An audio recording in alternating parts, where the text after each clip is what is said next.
Are you struggling with money stress?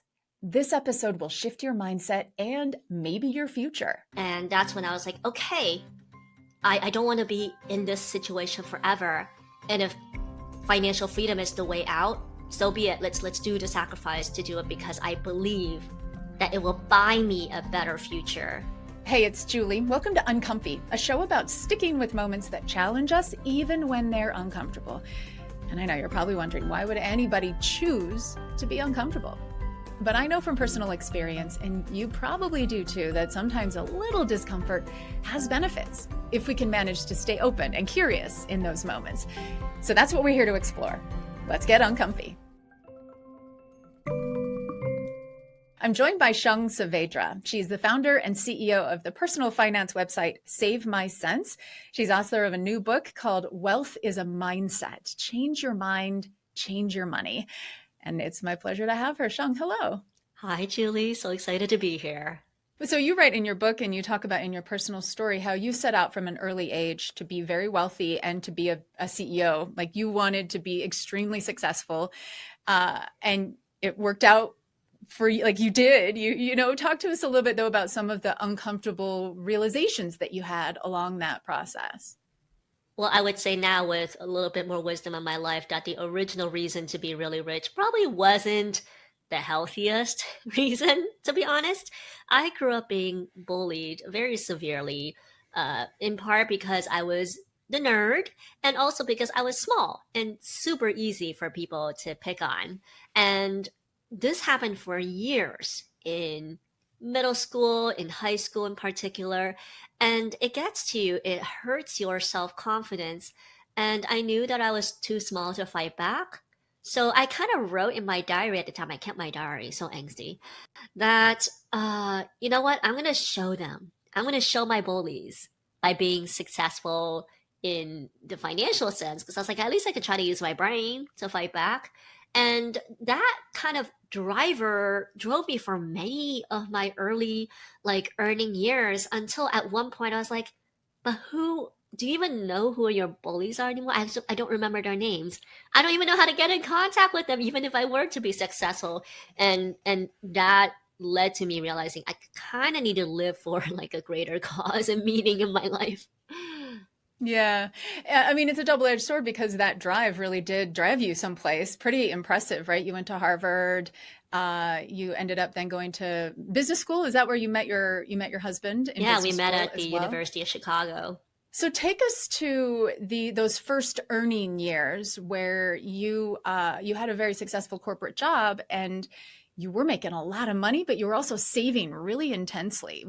Tell us what the motivation there was. Yeah, and it was increasing in savings after we got married. So before I would say I saved well, only because I was imitating my parents. And I just knew mathematically, if you save a lot, you'll have a lot. But it wasn't until my husband and I met and got married that it became so much more intentional because he raised the problem. And he's like, we knew that both of us wanted to be parents one day. We also knew that that's a big economic decision. And he said, look, what if you wouldn't feel as much anxiety over the added costs of becoming a parent and also the potential impact it could have on your career because you're now doubly busy as a parent by right now learning to live off of the lower of our two incomes while living in New York City, which is a challenge. So that was Okay. the gauntlet that he threw down when we got married. And that was when my extreme frugalism had to start.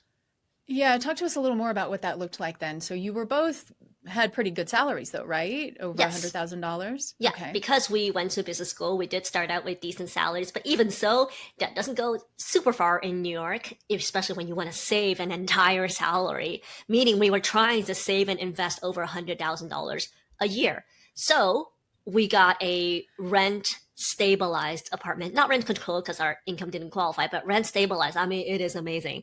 But it was also a really, really tiny, poorly maintained apartment. Things broke all the time outside of the food that our companies comped for because we worked really late hours. I cooked all of our breakfast and lunches essentially, and we tried to limit our eating out on the weekends, though it was difficult being social people in New York.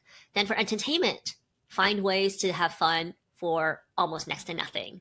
And clothing, basically, we didn't buy anything new for like a couple of years. Bought consignment and also kept a really small wardrobe.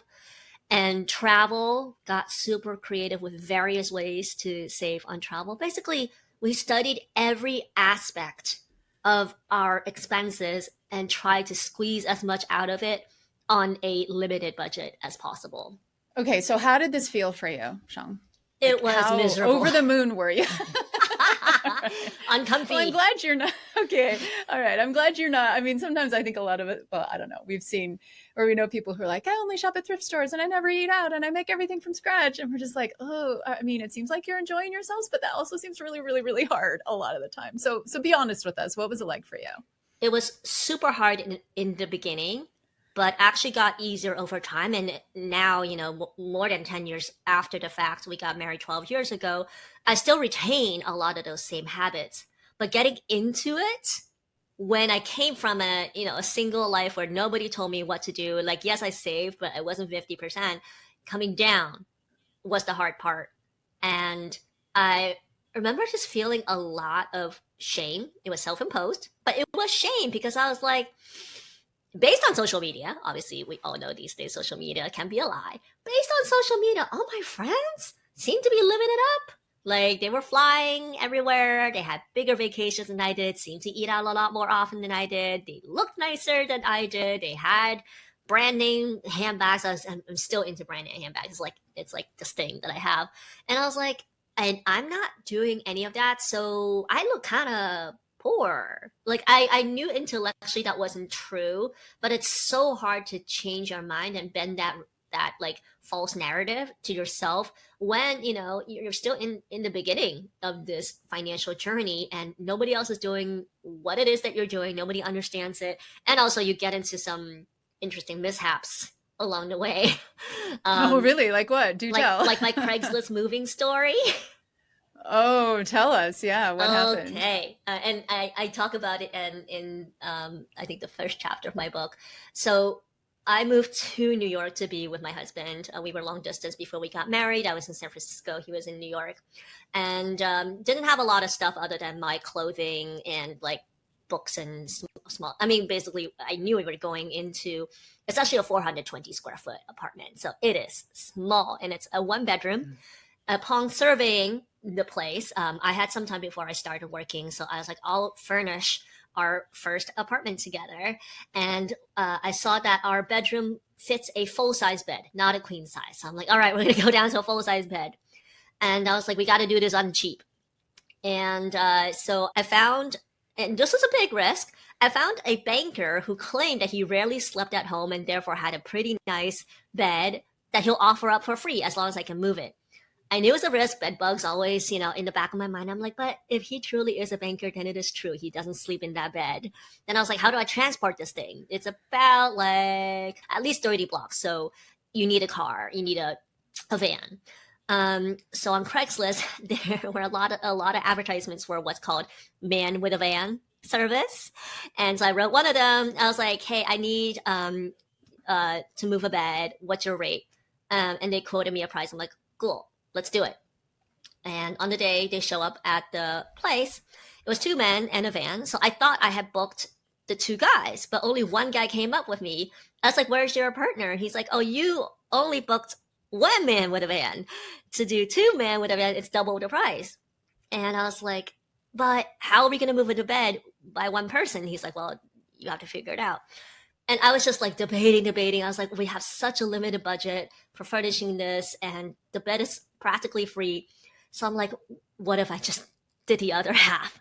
Like the immediate thought wasn't I'm going to pay. It was, let's see how cheap I can go. And it was a struggle bus. Getting the bed down was easy because there's an elevator. But getting it back up, in our place, we were on the technically the 4th floor of a walk-up. So I carry one half of the bed. And it's you and this other guy, like your tiny bed little frame and mattress. And like 2 trips. So first trip was the frame, which was actually a folding metal frame. That was the easy one. It was the mattress that nearly knocked me out. I had to ask for breaks. And meanwhile, there's a dude sitting in the car. Like there's probably another guy laughing at me, probably laughing at me the entire time, going, "This is such a crazy woman. She decided to do our job for us, essentially." But also, you had the money, Shang. Yes, I probably did have the money, push and shove, but our budget, the budget that my husband and I agreed upon to furnish the apartment was so tiny. It was less than $1,000. Less than $1,000 to furnish the entire apartment, kitchen, eating, bath, and bedroom. I was like, I cannot break it.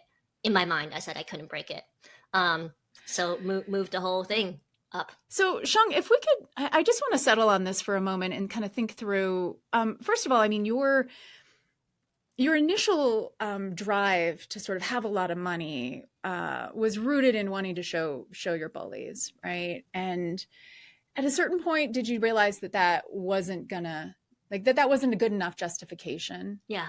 And so how did that recognition come about, and then pivot to a better, sort of relationship with money that was sustainable for you? I mean, it's a huge journey, and this bed moving experience is probably in the middle of it.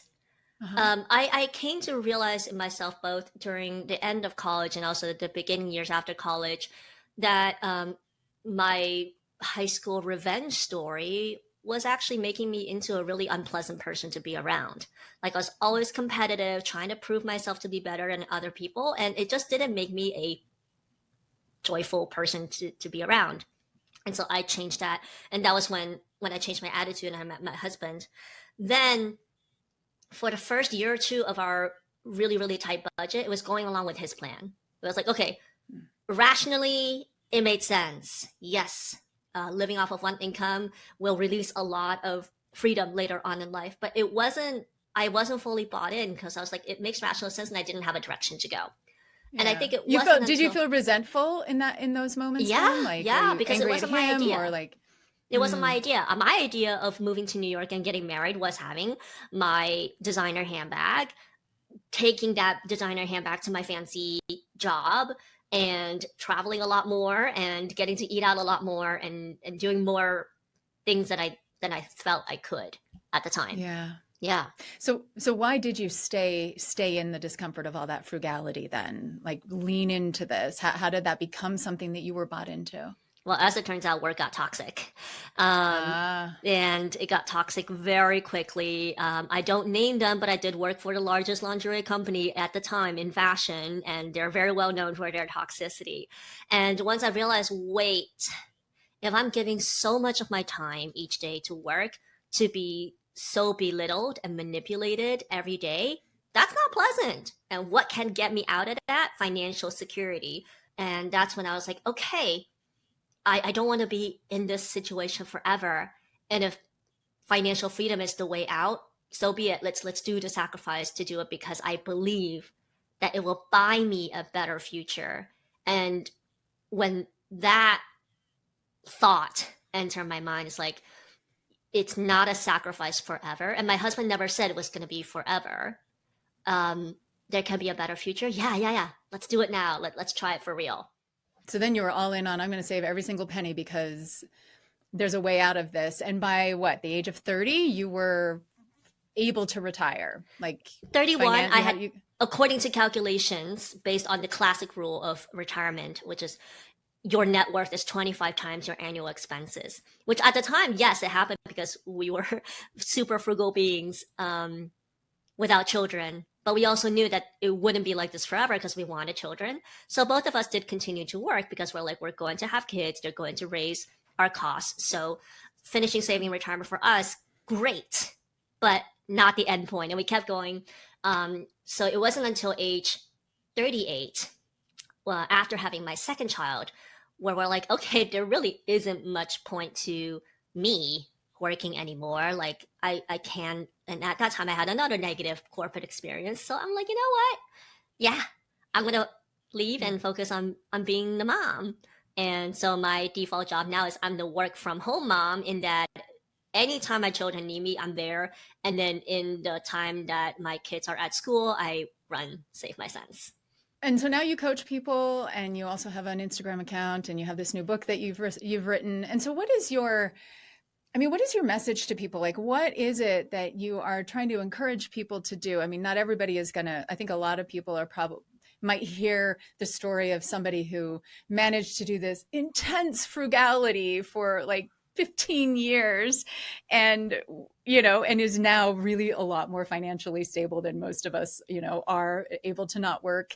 And we're like, well, good for her, but that would never happen for me. None of this is applicable to me.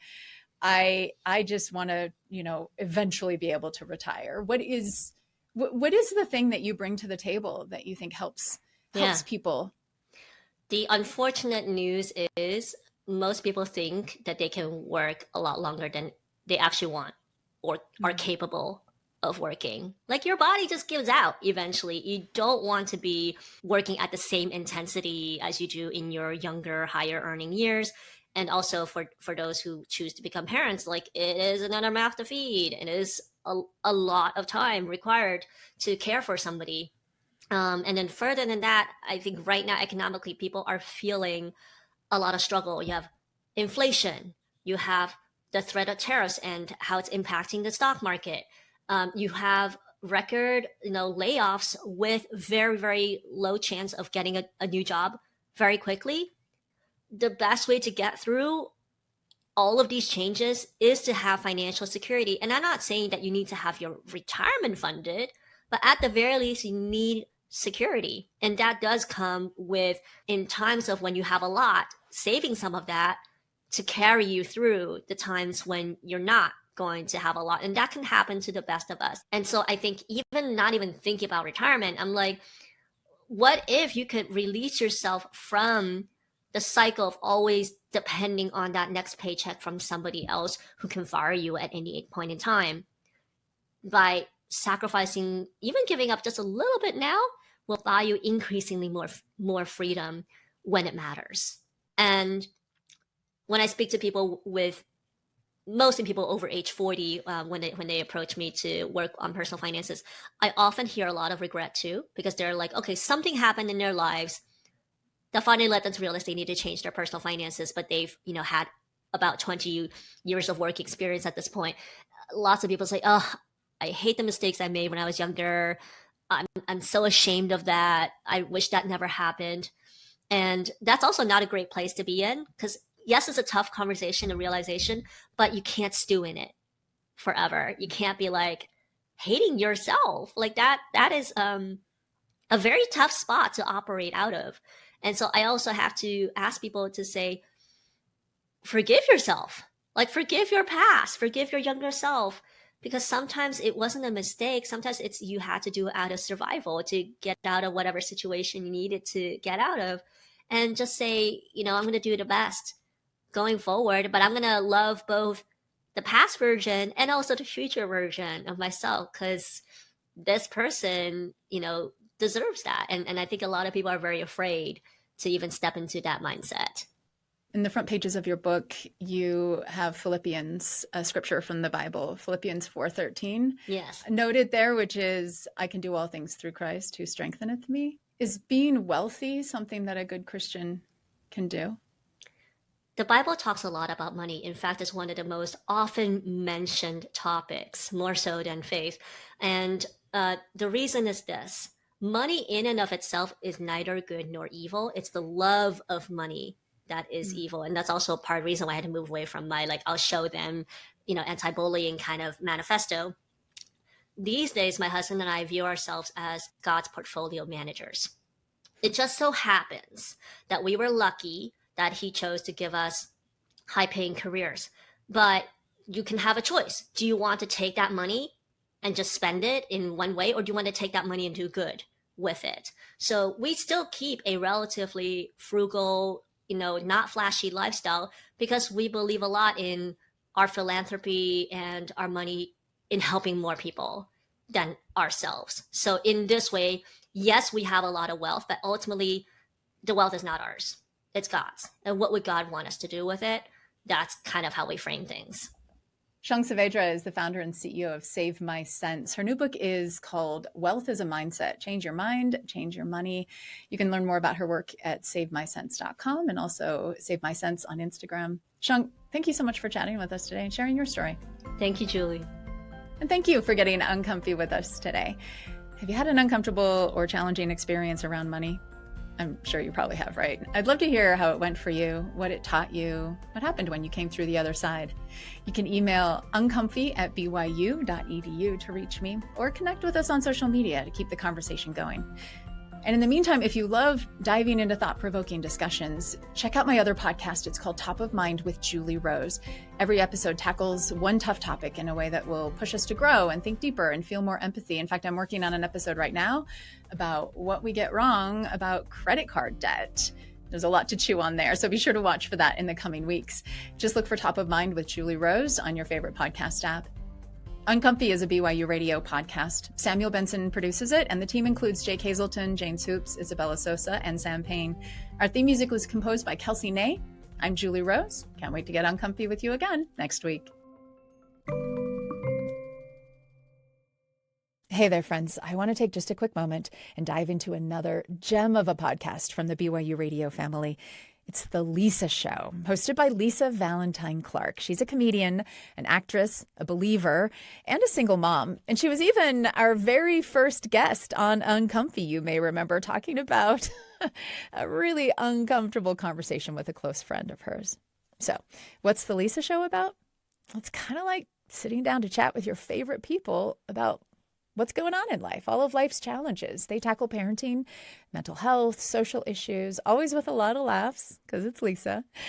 So if you are up for figuring out this crazy thing called life, give The Lisa Show a listen. You can find it anywhere you get your podcasts.